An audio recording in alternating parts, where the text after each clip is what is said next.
Thanks for choosing TV2. You're watching Updates at Noon with me, Renee Fong. The Attorney General Chambers, AGC, has denied allegations that the government has halted court proceedings in London against Abu Dhabi's International Petroleum Investment Company, IPIC.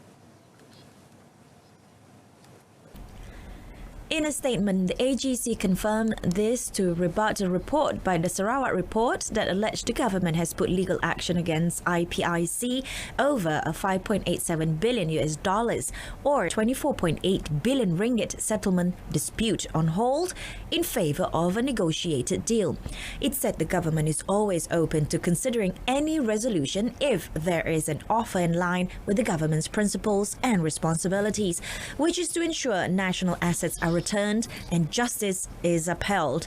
According to the statement, discussions were constantly being held between the Malaysian and United Arab Emirates governments, involving government officials and no other parties. Previously, the government, through its legal action in London, is seeking to recover $3.5 billion or 14.6 billion ringgit in 1MDB funds paid out to IPIC subsidiaries. 4 mukim in Kedah are now under Administrative Enhanced Movement Control Order (EMCO) until 30th August. Senior Minister Datuk Seri Ismail Sabri Yaakob said the decision was made after taking into account the 21 COVID-19 cases caused by the Sivaganga cluster so far. Explaining further, Datuk Seri Ismail Sabri said screening tests will be conducted at 7,000 residents in the affected areas.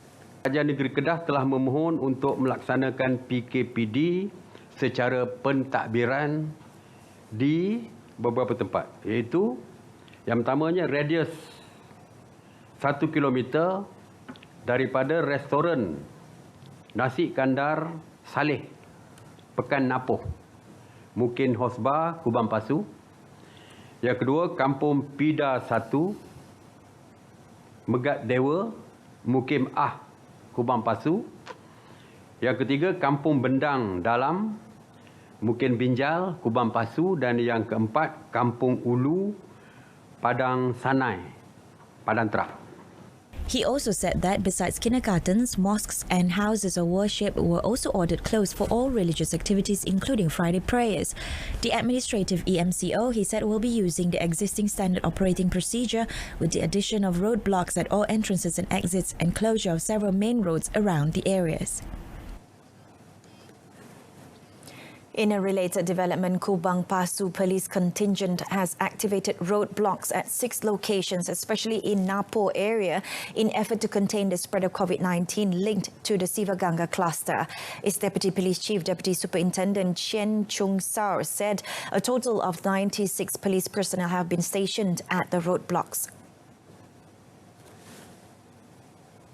Konsep kawalan keselamatan ni kita tak benarkan orang luar masuk ke kawasan sini tanpa urusan, dan orang yang duduk dalam sini yang pakai gelang PIN tu tak dibenarkan keluar rumah lah, bukan keluar kawasan, rumah tak boleh keluar. Deputy Superintendent Chen added that the police will also conduct patrols to ensure residents to comply with all directives, especially those under home quarantine. Meanwhile, Padang Terah Police Contingent has urged the local residents in the area to comply with the EMCO. Its police chief, Deputy Superintendent Mulkiaman Manzar, in a statement said the police will not hesitate to take stern action against those found violating the standard operating procedure. He also said that any organizations or individuals that wish to provide help must go through the Social Welfare Department. Health Director General Datuk Dr. Nur Hisham Abdullah has revealed that another patron of the Nasi Kandar restaurant in Napoh has tested positive for COVID-19.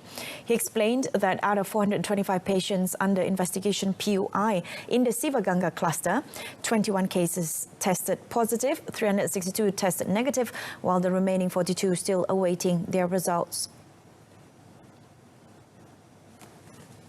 Datuk Dr. Nur Hisham Abdullah said the unavailability of customer records at the restaurant makes it the contact tracing efforts even more difficult.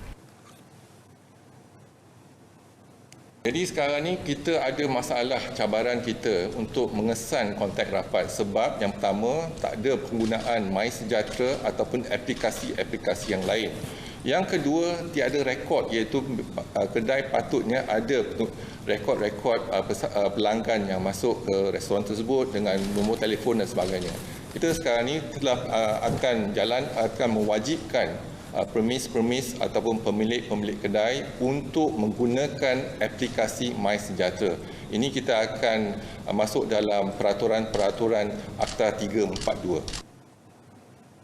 Thus, he said the people who have dined in at the eatery are urged to come forward and test themselves at the nearest clinic. The Health Director General also advised the people not to hide any important information if they have come across close contacts with positive cases. On another note, Datuk Dr. Nur Hisham also said that individuals that returned from Kubang Pasu district do not have to undergo the 14 days quarantine. However, he said those who had dined in the Nasi Kandar restaurant or have COVID-19 symptoms must undergo health screening. Tapi di kawasan tersebut, kalau tak terdedah dengan kes-kes yang positif, jadi tak perlu kita laksanakan. Tetapi kalau dia syak ataupun rasa tak mungkin ada terdedah, jadi kita nasihatkan datang ke klinik Kementerian Kesihatan.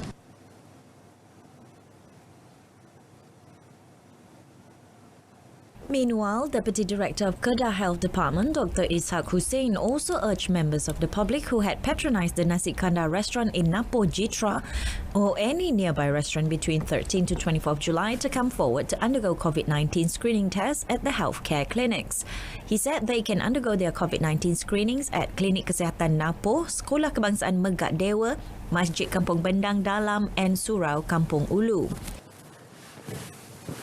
Dan kita nak kena pastikan, pihak polis dah akan pastikan benda ni, termasuklah tengah malam pun mereka akan pastikan. Jadi dalam ni semua kita akan saring suatu patus. According to him, as of now, more than 500 residents have been screened.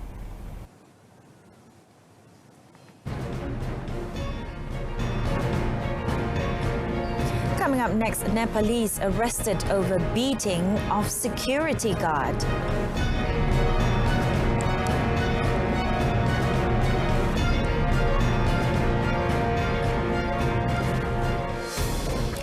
Police have arrested a Nepalese man suspected of being involved in the beating of a security guard of the same nationality here recently. Wangsa Maju District Police Chief Superintendent Rajab Ahad Ismail said the 34-year-old individual was arrested at 5 p.m. yesterday through cooperation with the Nepal Embassy in Kuala Lumpur. Rajab Ahad in a statement said the suspect will be remanded today for further investigation under Section 324 of the Penal Code. He said the police, however, were still tracing the whereabouts of the victim and called on the public to come forward to assist in the investigation. On 31st July, a 44-second video showing a man slapping and hitting a security guard believed to be a foreigner with a stick went viral on social media. Police investigation subsequently found that the incident took place at the parking lot of a condominium in Jalan Madrasah Wangsa Maju on 7th July. The police has crippled a drug distribution syndicate with the arrest of 4 individuals in Pahang and Terengganu. The arrest was made in 3 raids conducted by Pahang Narcotics Criminal Investigation Department after receiving public tip-off. The first arrest was made in a house at Jalan Gambang, Kuantan, which was followed by the arrest of 2 other suspects at Jalan Felda Kertet 4, Dungun. The final arrest was made at Jerte bus stop in Besut. Pahang Police Chief Dato' Abdul Jalil Hassan said all suspects are local men aged between 24 to 28. He said various types of drugs were seized, including shabu and yaba pills worth 400,000 ringgit. Untuk kedua-dua kes ini, nilai keseluruhan harta yang disita berjumlah 152,000 di bawah FOP, dan jumlah keseluruhan rampasan dadah dalam kedua-dua kes pertama dan kes kedua tadi, dia boleh membekalkan kepada pedagih-pedagih seramai 30,240 orang penagih. 30,000 atau 302,000? 30,240 penagih harian jika dadah ini berjaya melepasi pasaran tempatan. The first suspect is remanded for 6 days, while the other 3 are remanded for 7 days for further investigation. The case is investigated under Section 39B of the Dangerous Drugs Act 1952. Alor High Court yesterday imposed a 42-month jail and a fine of 10,000 ringgit on a British woman for culpable homicide not amounting to murder in the death of her husband in Langkawi in October 2018. Judicial Commissioner Dr. Arik Sanusi Yop Johari meted out the punishment on Samantha Ann Jones, 52, after the accused pleaded guilty to the charge, which was read to her by the court interpreter in English. The court ordered her to undergo the sentence from the date she was arrested on 18th October 2018, and she could be jailed 12 months if she failed to pay the fine. Arik Sanusi said the penalty was imposed on Samantha after hearing and considering the facts of the case and related reports, such as the chemistry report and post-mortem submitted to the court. In addition, the Judicial Commissioner announced that the court was satisfied with all the arguments by the defense counsel and prosecution on the case. According to the charge, the accused was charged with involuntarily killing of her husband, John William Jones, by stabbing him in the liver when defending herself between 1 a.m. until 3 a.m. 18 October 2018. In this regards, she was charged under Section 304, subsection B of the Penal Code, which provided for a maximum jail of 10 years or fine or both if guilty. The prosecution was handled by Deputy Public Prosecutor Rosanna Hussein, while the accused was represented by lawyer Sanggit Kaudio. The national men's and women's badminton squads will face uphill tasks in the Thomas and Uber Cup finals, which are slated to be held in Aarhus, Denmark from 3rd to 11 October. Based on the draw, which was streamed live via the Badminton World Federation BWF YouTube channel, Malaysia was handed a tricky Thomas Cup draw after being pitted with 13-time champion Indonesia, England and the Netherlands in Group A. The national women's squad also faced a daunting task in the Uber Cup after being drawn in Group B, dubbed the Group of Death, as they will have 3-time champion Indonesia, 2-time runner-up South Korea, and Minos Australia for company. Based on the competition format, the top 2 teams from each of the 4 groups in both the Thomas Cup and Uber Cup will advance into the quarterfinals. Malaysia has won the Thomas Cup 5 times in 1949, 1952, 1955, 1967 and 1992. The national women's team, however, has never won the Uber Cup since its inception in 1957 in England. The Kelantan football team has been docked 3 points with immediate effect for the 2020 Premier League season for failing to pay the salary areas of its players and officials in accordance with the stipulated schedule. The team is also at risk of losing its club license this year, which would then make it ineligible to compete in next year's Malaysia's League M-League if it fails to settle the areas by 31st August. Football Association of Malaysia FAM Secretary General Stuart Ramalingam said in a statement that the decision was made at the FAM Club Licensing First Instance Body FIB virtual meeting, which was chaired by Sheikh Muhammad Nasir Sheikh Muhammad Sharif. Stuart said Kelantan managed to repay the first 2 installments on 31st January and 29th February. It was then given until 30th April to settle the remaining payment, but the FIB decided to extend the date to 30th July in view of the COVID-19 pandemic. Kelantan, however, failed to settle the dues and asked to be given until the end of the season to do so. The FIB, however, decided to stick with the deadline and meted out the 3-point deduction as punishment. The Sepang International Circuit SIC is close to finalizing a long-term contract extension with the promoter of motorcycle Grand Prix MotoGP, Dorna Sports. Despite the cancellation of this year's race amid the COVID-19 pandemic, SIC Chief Executive Officer Azhan Shavriman Hanif said talks have been positive for Malaysia to remain in the World Championship calendar, with strong support from the fans and sponsors. Meanwhile, Azhan Sharfiran said fans who have already purchased tickets for the 2020 MotoGP, which was scheduled from 30th October to 1st November, can contact SIC for queries on the refund process. Kalau dah beli tiket ni, boleh berhubung dengan pihak kami untuk mendapatkan refund balik. Kita akan bagi tahu lebih lanjut. Katakan ada cadangan untuk boleh kita bawa balik pembelian ni untuk masa depan, nanti kita akan kontak. Kita akan bagi tahu semua pemilik yang dah beli tiket lah. Azhan Sharfiran said the stakeholders had to make the tough decision to cancel the race for the safety of everyone because of the COVID-19 pandemic and travel restrictions imposed by the government.